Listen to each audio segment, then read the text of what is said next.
wajue kama mimi ni Mungu, lazima nifanye ugumu wa moyo wa Farao. Atakapokuwa na ugumu wa moyo, likitokea jambo, ajue hakika ya kwamba hawa Israeli wajue kwamba mimi ndiye Mungu niliyewaokoa. Maana hakuna mwingine anaweza kufanya mambo kama hayo. Mungu akaweka kuwa mgumu moyo wa Farao.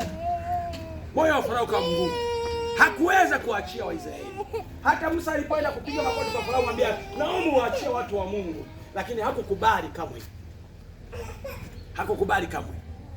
Farao akarudiwa mara ya kwanza, ya pili, ya tatu anaambiwa waachie Israeli, lakini hakuachia. Akaenda ya 4 hakuachia. Ya 5 hakuachia. Ya 6 akagoma kuachia. Ya 7 hataki kuachia. Ya 8 akagoma kuachia. Ya 9 akagoma kuachia. Ilipofika ya 10, taifa lote la Misri likasema waende. Maana tumeona mkono wa Mungu. Mungu wenu ni hatari. Waende. Wakanyosha mikono, si Farao tu, mpaka taifa la Misri lote likanyosha mikono kwamba waende. Kama mpaka, maana hakuwa tu mtoto.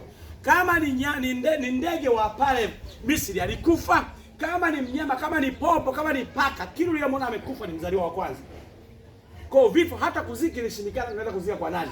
Maana unaenda kwa balozi unamkuta naye kafiwa mtoto wa kwanza. Unaenda kwa mwenyekiti unakuta naye kafiwa mtoto wa kwanza. Unaenda kwa katibu unakuta mtoto kafiwa mtoto wa kwanza. Unaenda kwa mchungaji wa hii unakuta kafiwa. Unaenda kwa Farao mzaliwa wa kwanza kafa. Unaenda kwa msaidizi wa Farao mzaliwa wa kwanza kafa. Unaenda kwa nani? Hata asiyekuwa na cheo mzaliwa wa kwanza kafa. Acha wanadamu ng'ombe zao, maana la kuchinja mtamchinja, mtamaliza kuchinja. Maana hakuna cha kumwambia njoo ule nyama hapa, na sisi tuna nyama huko.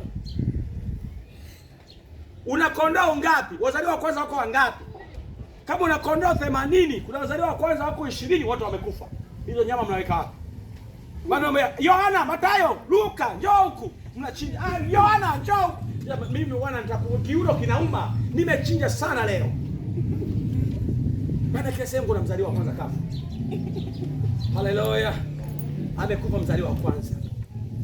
Mama analia, Esther wangu mzaliwa wa kwanza. Mwingine anasema mama Mathayo wangu mzaliwa wa kwanza.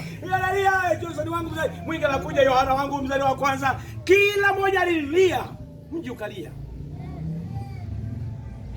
Kilio kile kiwafanya Misri waruhusu nene wa Israeli. Ndipo Waisraeli walipoanza safari yao kurudi nyumbani. Wakabeba kile, na si tu kubeba. Wa Misri wakasema haiwezekani, wakawabebesha na zawadi. Yani kila Misri akatoa kitu chake ndani, kama ni nguo na kuongezeeni, kama ni nini na kupeni, kama ni chakula wakatoa kila walichokuwa nacho kuhakikisha Waisraeli wanasafiri salama na vyakula. Amen. Maana ni pigo 10 la Bwana limeachiliwa kwa nyosha wa Misri. Walipoanza safari kuelekea wanakoenda, wakasafiri.